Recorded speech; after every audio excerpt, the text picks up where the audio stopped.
Hello viewers, আসসালামু আলাইকুম। আমায় বুঝানি মামা রাজাহাঁস ধরে নিয়ে আসছি। সকালে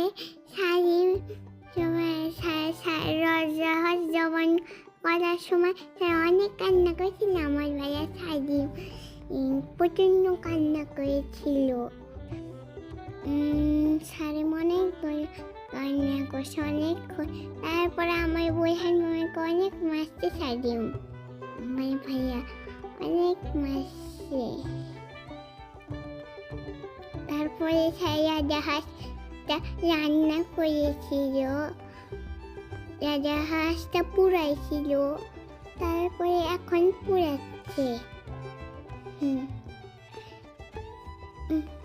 রাজাহাঁসটা পুড়াচ্ছিল, সানুন তখন আর কান্না করতেছিল। এখন কাটা হচ্ছে রাজাহাঁস,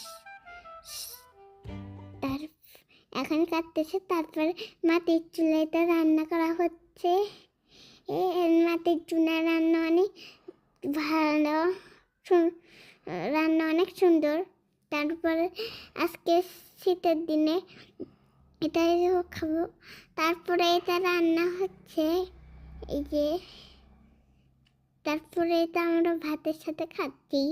এই যে মাছও আছে এখানে, ভর্তা বসে। টাটা আজকের জন্য।